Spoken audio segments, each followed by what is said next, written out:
वर्धमानाय निर्धूतकलिलात्मने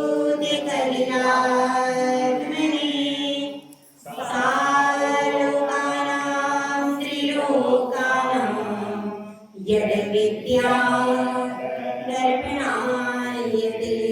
पंच परमेश्वरी भगवान की 1008 शाकुंतनाथ भगवान की परम पूज्य आचार्य श्री आदि सागर महाराज की आचार्य श्री महावीर कीर्ति महाराज की आचार्य श्री विमल सागर महाराज की आचार्य श्री तपस्वी सम्राट सन्मति सागर महाराज की आचार्य गुरुवर सुंदर सागर महाराज की अहिंसामय विश्व धर्म की जिनवाणी माता की माता की जय। अगर वस्तु में गुण है तो उसका आदर सम्मान होता है, और यदि गुण ना हो तो आदर सम्मान नहीं होता। धन के द्वारा सम्मान हो सकता है। अगर किसी के पास धन है तो कितनी देर तक सम्मान होगा? वह वास्तव में उसका सम्मान नहीं है, वो उसके धन का सम्मान। किसका सम्मान है? उसके पास अगर धन नहीं हो तो उसका कोई सम्मान नहीं। लेकिन जिस व्यक्ति में गुण होते हैं उस व्यक्तित्व का सम्मान किया जाता है। तो श्रावक की पर्याय में हम अपने गुणों को कैसे बढ़ा सकते हैं? यह विधि आचार्य श्री समंतभद्र भगवंत हमें सिखा रहे हैं कि भले ही तुम घर में रहो, लेकिन उसमें भी पूरी कोशिश करो कि जितना जरूरी है उतना ही आरंभ आदि करो। जहां पर जरूरत नहीं है उसका तो त्याग करो। अनुव्रत में तो विवेक चाहिए ही चाहिए, लेकिन गुण व्रत में विवेक और ज्यादा चाहिए। जैसे कि कोई वस्तु है, प्रथम स्टेज में पहली से लेकर के 5वीं तक बच्चा पढ़ता है, कितनी बुद्धि चाहिए, काम चल जाता है। लेकिन 5वीं से 10वीं में और ज्यादा अच्छी, और ज्यादा मेहनत, और ज्यादा परिश्रम। इसी तरह से हमने क्या कर दी, 5 क्लास पास हो गए, 5 अनुव्रत लेके। अब आगे बढ़ रहे हैं तो आगे गुणव्रत हो गए, 5 क्लास तो तुम्हारी निकल गई। अब इसके बाद तुम्हारे अंदर परफेक्शन आना चाहिए भैया। 5वीं पढ़ने के बाद बच्चे को बोलना भी आ जाता है, लिखना भी। पहले के बच्चे तो दूसरी तीसरी क्लास में पूरा पूरा लिख लेते थे, अब आजकल के कुछ नहीं लिख पाते। लेकिन अब इंग्लिश तो लिख ही लेते, हिंदी नहीं लिख पाते, लेकिन इंग्लिश, क्योंकि उनको हमेशा बचपन से इंग्लिश सिखाते हैं इसलिए। तो अब यहाँ पर बात हो रही है कि गुणवान की कद्र केवल उसके घर में नहीं, हर जगह किसकी कद्र होती है? उसके गुणों की। अगर कोई गायक है तो उसकी कद्र कहाँ कहाँ होगी? जहां जहां उसकी आवाज जाएगी वहां वहां उसके कद्रदान हो जाएंगे। अगर वो अच्छा गाता है तो उसकी देश में विदेश में जहां उसकी आवाज गई वहीं लोग उसके प्रशंसक बन जाएंगे। तो इसलिए कद्र उस व्यक्तित्व की किस कारण से हुई? गुण के कारण। इसी कारण आज यहाँ पर समंतभद्र स्वामी कह रहे हैं कि तुमने अनुव्रत लिए, छोटे छोटे पांव बढ़ाए अपने, अब अपने गुणों की वृद्धि करने का समय है। अब जो विवेक तुमने 5 अनुव्रत में लगाया था, अब और ज्यादा परफेक्शन का टाइम आ गया। जैसे कि आप क्या करते हो, कोई पेंट करते हो, उसके बाद पॉलिश करते हो, ऊपर से क्या होता है, वार्निश या कुछ पॉलिश करते हो, चमक के लिए अलग से कुछ आता है ना, कोट। एक बार पूरा पेंट कर दिया, उसके बाद ऊपर से कोट और लगा देते हैं, काहे के लिए? उससे क्या आ जाती है, चमक आ जाती है, फिनिशिंग टच आ जाती है। तो अब यहाँ पर गुणव्रतों में क्या डाल रहे हैं कि आप फिनिशिंग टच लेकर के आओ, क्योंकि उसके बिना चमक नहीं आएगी और जो गुणवान होता है उसमें चमक होती है। समझ में आई बात? तो यहाँ पर अपनी बात चल रही है, गुणव्रत की बात चल रही है। गुणव्रत में चल रहा है अनर्थ दंड व्रत, मतलब निष्प्रयोजन कुछ भी नहीं करना। पहली तो इसमें पहला गाथा नंबर 2 गाथा हो गई है, ठीक है। तो अब दूसरी गाथा में हमने पढ़ा था 5 प्रकार का अनर्थ दंड होता है। पहला कौन सा है? पापोपदेश, पाप का उपदेश देना। पहला कौन सा है? पापोपदेश। पापोपदेश पहला मतलब पाप का उपदेश देना। किसी भी कार्य को करने से पहले सोच लो, 5 पाप होते हैं, उनमें से किसी भी पाप का उपदेश आपके द्वारा नहीं हो जाए। उसके बाद क्या है? हिंसा दान। देखिए गाथा नंबर आपकी 75। दूसरा क्या है? मतलब हिंसा के उपकरण नहीं देना किसी को। उसके बाद अपध्यान, करना धरना कुछ नहीं है, बैठ करके सोचते रहते उसकी बहू कब भग जाए, और वो शांति से रहे, और तुम्हारे सोचने से क्या वो चली जाएगी क्या? अगर हम सोचते रहेंगे उसकी बेटी का ऐसा हो जाए, उसके बेटे का क्या होगा, क्या उसका, उसके शुभ अशुभ कर्म से उसका होगा, तुम्हारे सोचने से होगा क्या? कुछ लोग ऐसे ही फालतू सोच रहे थे, ये गाड़ी जो सामने से आ रही है ना ये उल्टी हो जाए, वो होगी क्या? सोचने का ढंग है। तो फालतू में सोचते, क्योंकि टाइम बहुत है हमारे पास, तो क्या करते रहते हैं, बैठे बैठे सोचते रहते हैं, तो अब ध्यान नहीं करना। उसके बाद क्या है? दुश्रुति। दुश्रुति का अर्थ क्या है? खोटी बातों को नहीं सुनना, खोटी कथाओं को नहीं सुनना। धर्म की कथा सुनो, लेकिन जिनसे पाप होता है ऐसी कथाओं को मत सुनो, ठीक है। तो ये क्या हो गया? दुष्कृति। उसके बाद आया है प्रमादचर्या, प्रमाद के वशीभूत होकर के अपना आचरण करना। ये क्या है? यह 5 प्रकार का अनर्थ दंड होता है। अनर्थ दंड व्रत के 5 भेद, ठीक है। कौन से? पहला कौन सा है? पापोपदेश। दूसरा कौन सा है? हिंसा दान। तीसरा अपध्यान, और फिर दुष्टि और प्रमादचर्या। इस प्रकार से आपको बहुत सूक्ष्म से सूक्ष्म में भी आचार्य श्री सचेत कर रहे हैं कि पापों में मत लगो और पापों से कैसे बचे। तो अपन पहले पढ़ते हैं पापोपदेश अनर्थ दंड का लक्षण। गाथा नंबर है 76, पढ़ते हैं। त्रियक्लेश वाणिज्या,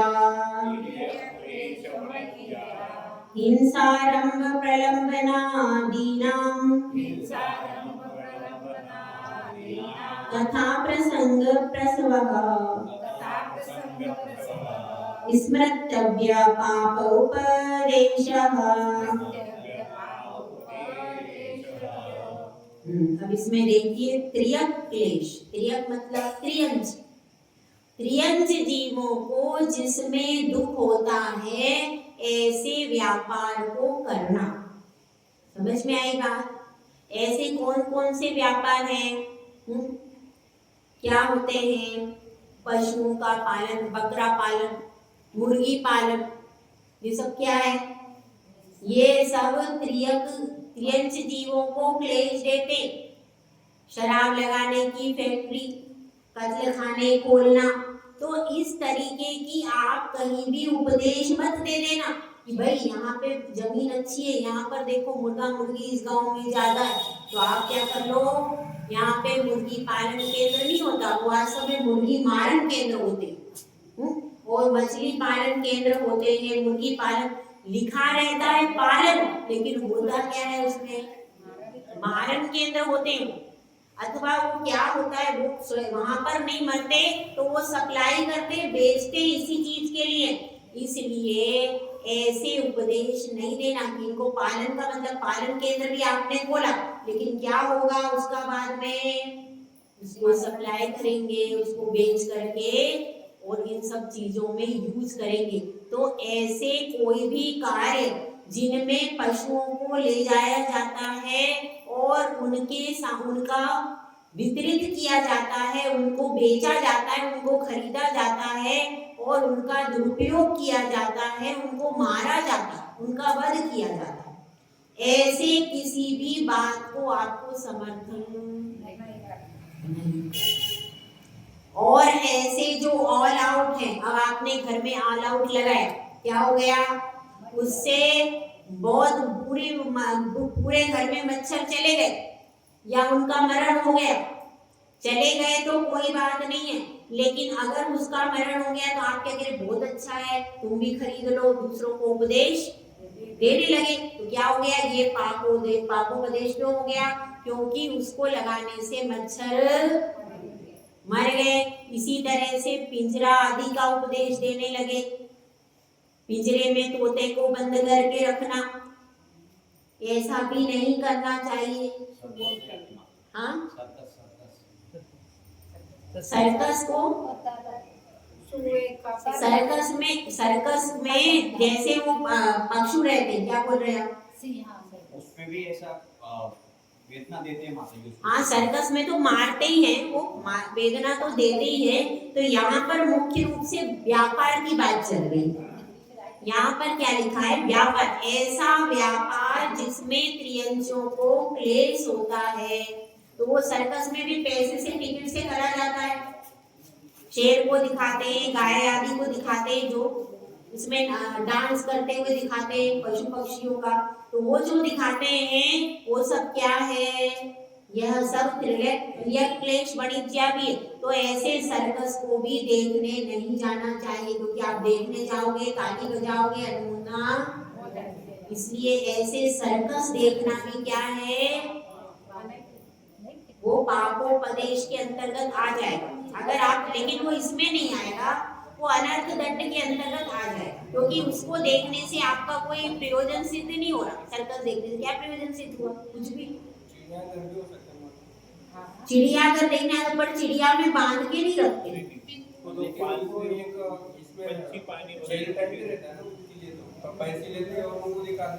पैसे लेकर चिड़ियाघर में भी दिखाते ही है वो, तो उसको भी नहीं देखना चाहिए। सर्वोत्तम तो यही है कि भाई अगर कोई व्रती बन गया है, बच्चों को छोड़ो, जिसकी बात जो है, अगर कोई व्रती बन गया है जिसने गुणव्रत अंगीकार किए, सिनेमा नहीं जाना चाहिए, पिक्चर थिएटर में देखने नहीं जाना चाहिए उसको, और सर्कस नहीं जाना चाहिए, और चिड़ियाघर भी, क्योंकि आप अब आदर्श नागरिक हो गए, कहाँ के, समाज के। अब आप ऐसे स्थानों पर जाओगे तो आपकी क्या इमेज रहेगी, और समाज वाले क्या सोचेंगे, ये जा रहा है तो हम भी चले जाएं। तो इसलिए ऐसे किसी भी स्थान पर नहीं जाना चाहिए, ठीक है। तो यहाँ पर बात चल रही है त्रियक क्लेश वाणिज्य, ऐसा व्यापार वो नहीं कर सकता है जिसमें त्रियंच जीवों को बहुत ज्यादा कष्ट होता। पिंजरा बेचने का व्यापार नहीं कर सकता, पिंजरा बेचने का व्यापार नहीं कर सकता, और कुछ लोग अंडे का व्यापार करते, वो भी नहीं कर सकते। ऐसे जितने भी व्यापार हैं जिसमें त्रियंच को क्लेश होता है वो नहीं करते। और दूसरा है हिंसारंभ, हिंसा से बढ़ाने वाली क्या होती है, क्रिया, हिंसा जिसमें बढ़ती है ऐसी क्रियाएं, क्रिया क्लेश वाली बात एक अलग है। इसके अलावा क्या है, दूसरा है ऐसी क्रियाएं जिनसे हिंसा को बढ़ावा मिलता है, ऐसी भी क्रियाएं होती है, खुद नहीं कर रहा है लेकिन जिनसे हिंसा को बढ़ावा मिलता है, ऐसी क्रियाओं को करना। ऐसी कौन सी क्रियाएं हो सकती है, खेती में वो जो है ना अनाज के ऊपर औषध डालते हो, हिंसा को बढ़ावा देने वाली क्रियाएं कौन सी होती है, चमड़े का व्यापार, हाँ, चमड़े का व्यापार करना, ये सब हिंसा को बढ़ावा देने वाली क्रिया है। अगर आप चमड़े का, और चमड़ा खरीदना भी हिंसा को बढ़ावा देना। अगर आप चमड़ा खरीदोगे तो क्या होगा, तो वो बाजार में खपत बढ़ेगी तो और ज्यादा वो हिंसा करेंगे। हाँ, लिपस्टिक, नेल पॉलिश ये सब आप लगाओगे तो उनसे खपत बढ़ेगी और ज्यादा ये बनाने की कोशिश करेंगे। तो इसलिए ये सब चीजें भी आप जितना शैम्पू लगाओगे, शैम्पू है, लिपस्टिक, नेल पॉलिश, जो भी विदेशी कंपनियों के जितने भी प्रोडक्ट हैं, पाउडर भी आता है उसमें, क्रीम भी तरह रेशम का, हाँ, रेशम का, सिल्क का, ये सब भी व्यापार है स्त्रिया क्लेश वाणिज्य कहलाएंगे। रेशम और सिल्क का व्यापार, क्योंकि उसमें रेशम में कीड़ा होता है, हमने भी देखा उसको, बचपन में देखा हुआ है। रेशम का कीड़ा होता है और उस कीड़े के उससे वो साड़ी बनती है और बाद में उस कीड़े को डाल के उबालते हैं, वो कीड़ा मर जाता है। रेशम और सिल्क दोनों में ऐसी स्थिति है। चींटियों के लिए चौक दो प्रकार के आते हैं। एक चौक लक्ष्मण रेखा कहते हैं उसको। एक चौक ऐसा आता है जिसको लगाने से चींटी भग जाती है। एक चौक ऐसा आता है जिसको लगाने से चींटी, तो भी अपना हल्दी कपूर ज्यादा बेस्ट है। हल्दी है, कपूर है, इस तरीके की कोई चीज आप डाल दो तो उससे भी चींटियां दूर हो जाती है। और अपने डब्बे जो है वो टाइट करके बंद करो। जो सबसे बढ़िया तरीका तो क्या है, अपने डब्बे को बिल्कुल टाइट करके बंद करो और उसके अगर घी आदि के डब्बे हैं तो उसके बाहर से अच्छे कपड़े से उसको साफ करो ताकि उसपे चिपक करके वो चींटी मरे नहीं। अगर हम व्यवस्थित रखते हैं और उसमें साफ सफाई भी रोज होना चाहिए, जहाँ भी आपकी भोजन की सामग्री वगैरह रखी, यदि उसमें रोज साफ सफाई व्यवस्थित होती है और घी आदि के बर्तन जो है, मीठे आदि के बर्तन पर्याप्त बंद रहते हैं और वो पूछे हुए रहते, तो उसमें जीव जंतु उत्पन्न, और जो भी आपको लगे शक्कर आदि है तो उसके आसपास क्या डाल दो, कपूर और हल्दी, ये सब चीजें आप डाल सकते हो, तो इनसे भी चींटियां दूर। प्राकृतिक वस्तु का प्रयोग करोगे तो उससे हिंसा भी नहीं होगी और चींटियां भी नहीं मरेंगी। ठीक है, इसके अलावा और क्या बताया है हिंसा की क्रियाएं। इसके बाद प्रलंबना देना। प्रलंबना का मतलब क्या है, प्रलंबना का मतलब ऐसा है कि ठगा जाए, लोगों को ठगा जाए ऐसी क्रिया करना, ठगने के लिए ऐसी मायाचारी, मतलब आप ऐसा व्यापार कर रहे हैं कि जिससे लोगों को ज्यादा से ज्यादा पैसा इकट्ठा कर रहे और उनको ठग रहे, असली वस्तु कैसी कर रहे हैं, या तो उसमें नकली मिला रहे हैं, या किसी भी तरह से जो जितना मुनाफा होता है उससे दुगना मुनाफा लेकर के उनको ठग रहे। तो ये ठगने का काम नहीं करना चाहिए।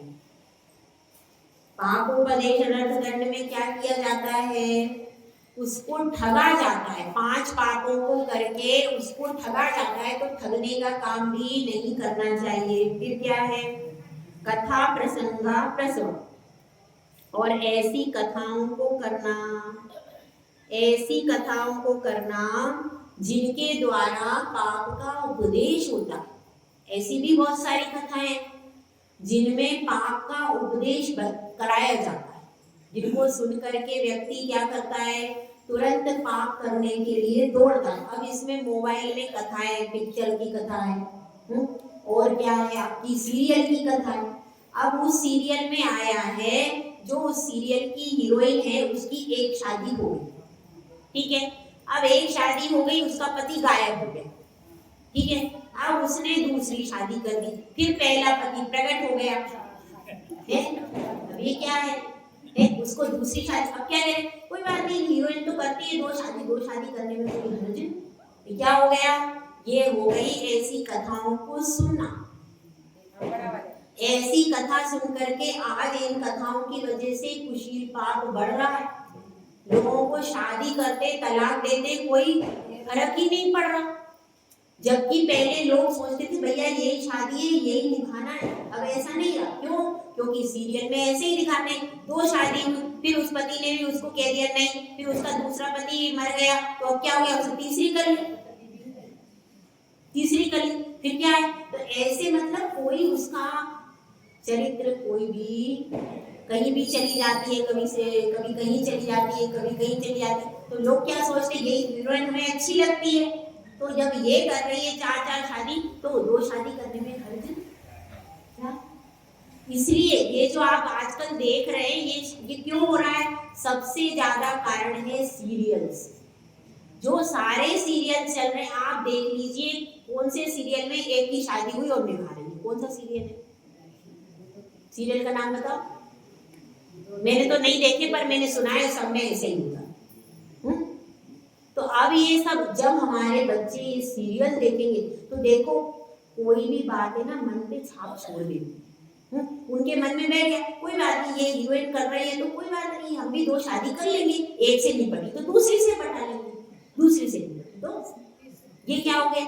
ये है पाप की कथा। इनसे क्या होगा? इनसे, वो तो हीरोइन है, वो तो नाटक कर रही है, लेकिन तुम्हारी जिंदगी तो कैसी हो जाएगी?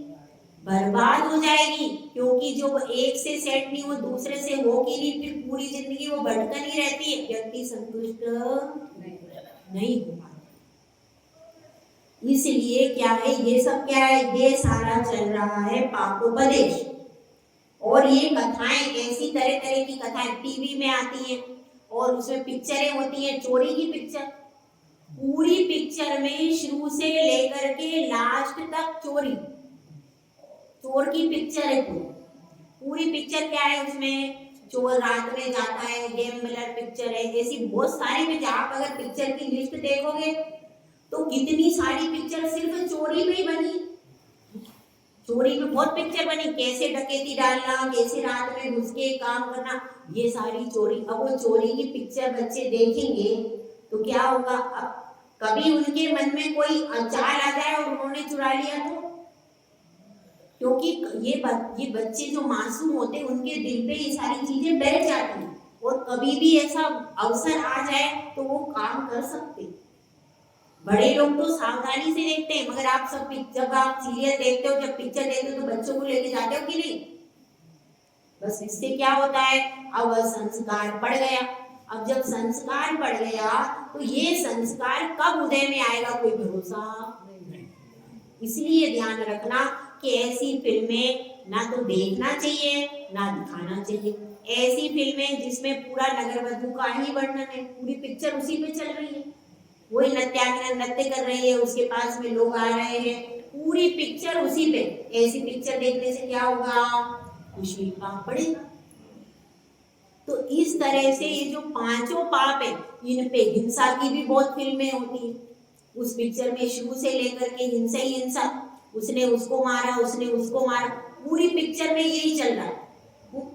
अब आप बैठ करके देख रहे हो पिक्चर, उसमें खलनायक हीरो ने इसको मार दिया, उसने उसको मार, कुछ पिक्चरें केवल ये शूट इसकी होती है, बस मारने की, खलनायक और नायक की लड़ाई है पूरी पिक्चर, और वो लड़ाई भी 3D के हिसाब से शूट करते हैं, तो लड़ाई अच्छी लगती है देखने में, तो लड़ाई देखते, अरे इसकी लड़ाई बहुत अच्छी इस पिक्चर की, चलो अपन लड़ाई देखने चलते।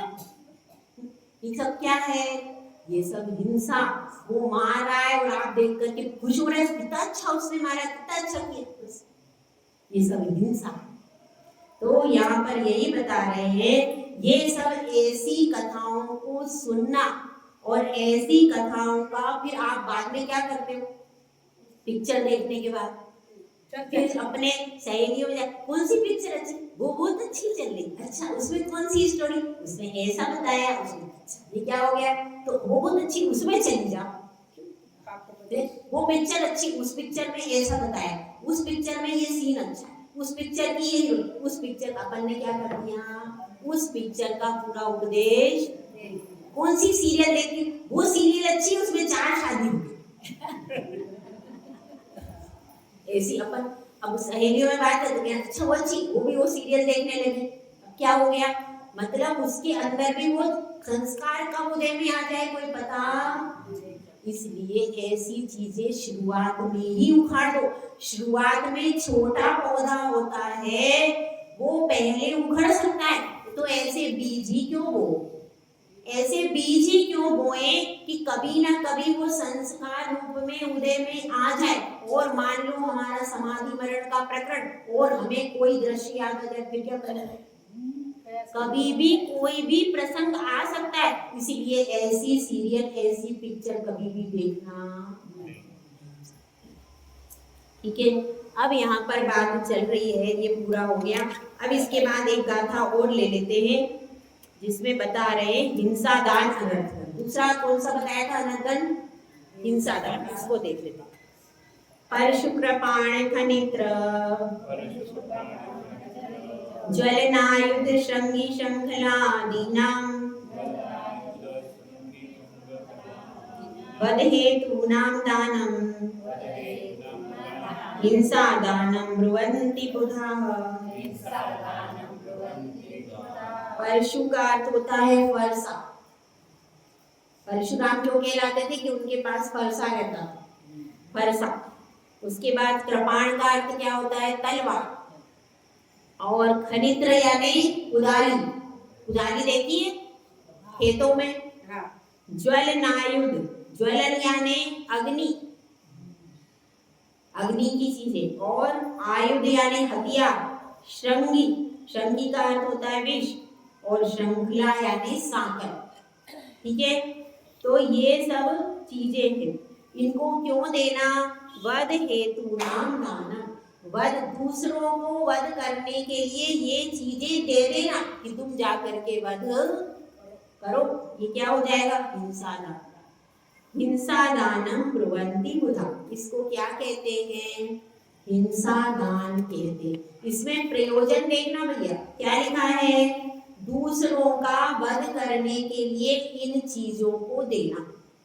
आय के लिए, दूसरों का वध करने के लिए। यदि वध करने के लिए नहीं दिया गया तो वह हिंसा दान नहीं होगा, ये ध्यान रखना। ठीक है, तो सबसे पहले समझे कि ये सब चीजें कैसे कैसे देते हैं। अगर आप घर में काम कर रहे हो और कोई भी आकर के आपसे मांगता है, यदि वह जैन व्यक्ति है और आपसे कह रहा है कि भाई मेरा चाकू अभी टूट गया है, बाजार से अभी जा नहीं सकता, बेटे को स्कूल जाना है, देर हो रही है, तो आप अपना चाकू दे, तो क्या करोगे आप? दे सकते हो, उसमें कोई दोष। लेकिन एक अजनबी व्यक्ति आता है, वह कहता है कि आप मुझे अपनी कैंची दे दो, आप उसको जानते हैं, क्या आपको देना चाहिए? क्यों?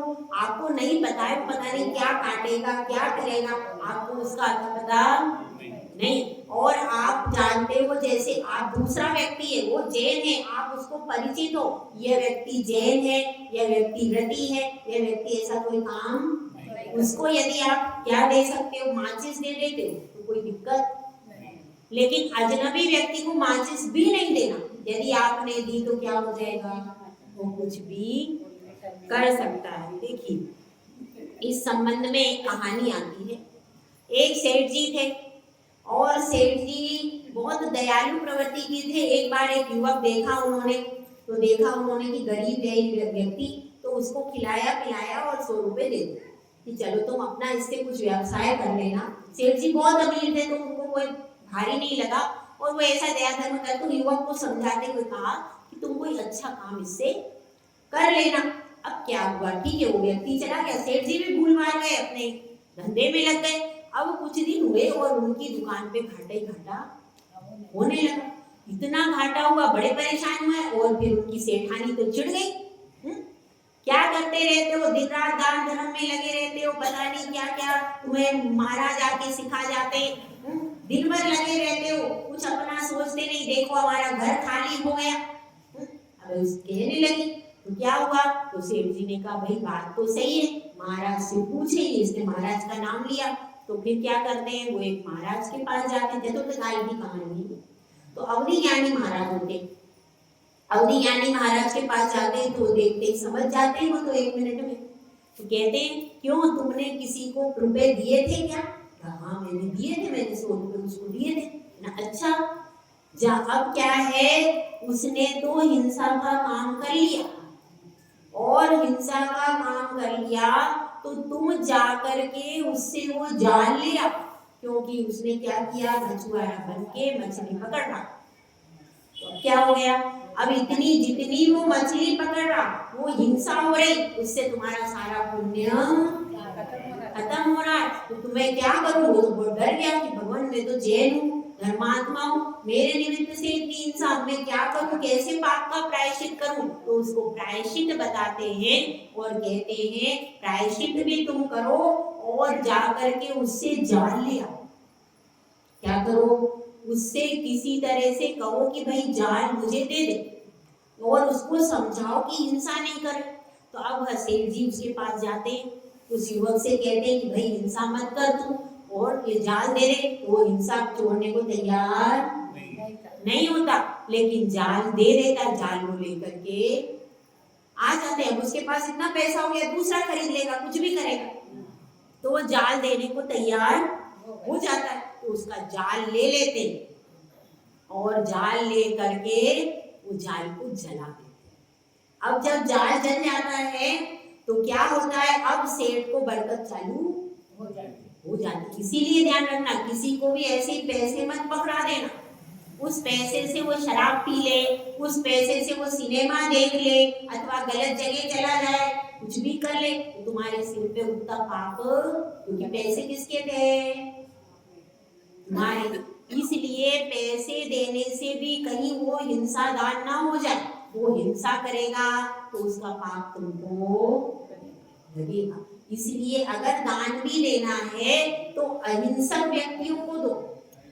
अहिंसक व्यक्ति को दिया गया दान क्या होगा, वो हिंसा में नहीं लगाएगा, वो समाज के कामों में लगाएगा, तो आपकी वृद्धि होगी।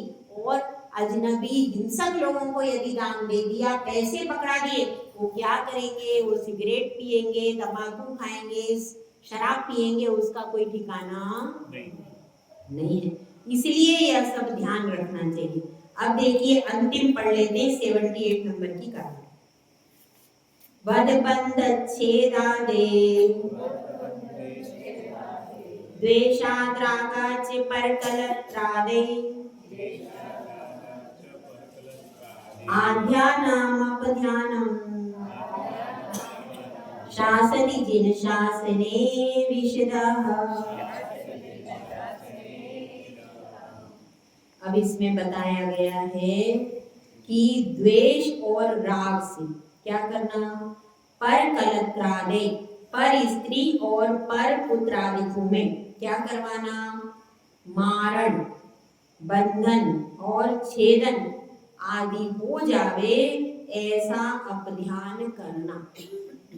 क्या भावना भाना, इसका बेटा मर जावे, इसकी बहू छोड़ करके चली जावे, ऐसी अपध्यान बैठे बैठे, तुम्हारे हाथ में तो कुछ अब है नहीं, कर कुछ नहीं सकते, लेकिन तो क्या ऐसे अभियान होता क्यों है कि सामने वाला बहुत सॉलिड आदमी है, बहुत सामर्थ्यवान है, आप उसका कुछ नहीं कर पा रहे, तो क्या कर रहे, सोच रहे अरे इसका ऐसा हो जाए, इसका ऐसा हो जाए, इसको घाटा हो जाए। क्यों, क्योंकि वो सॉलिड व्यक्ति है, आप उसका वैसे कुछ भी नहीं कर पा रहे, तो सोचने में खोटा चिंतन हो रहा। अब इस खोटे चिंतन से फायदा किसको होगा, किसको फायदा होगा, किसी को भी नहीं होगा, आपका और नुकसान हो जाएगा। अब इसमें क्या आता है, बीती बातों का खोटा चिंतन करते रहते हैं। हम जब छोटे थे तो ऐसे खेलते थे, ऐसे करते थे, ये करते थे, ऐसी हिंसा की कुछ बातें हो तो वो अपनी दोहराते रहते हैं। ऐसा बहुत से लोग करते हैं, ऐसे हम भोजन बनाते थे, ये करते, पुरानी बातें ही सोच सोच करके दुखी होते रहते हैं, ऐसा बहुत सा होता है। तो क्या करना चाहिए, पुरानी बातों को छोड़ देना चाहिए। पुरानी बातें भी अभियान में कारण होती, ठीक है। अब इसमें एक छोटी सी कथा आती है, आपकी सबकी प्रसिद्ध कथा है। स्वयंभू रमण समुद्र में एक राघव मत्स्य रहता था और उसके कान में एक तंदुल मत्स्य रहता था। तो क्या होता है, अब वह राघव मत्स्य तो कैसा था, बहुत बड़ा था, कितने योजन का भाई, 1 लाख 1000 योजन का। 1000 योजन का वह कौन था? राघव वस्त। और उसके कान में कितना बड़ा था? कितने का? चावल के बराबर का। अब इतना छोटा सा वो था, लेकिन अब क्या होता था, जब वह सो जाता था तो उसके मुंह से सारे मछली आदि जीव बार बार निकलते, उसकी सांस से आ जाते थे, वो सांस छोड़ता था तो सब बाहर निकल जाते। अब इसको तंदुल मत्स्य देख करके सोचता है, अरे अगर मैं होता तो खा लेता।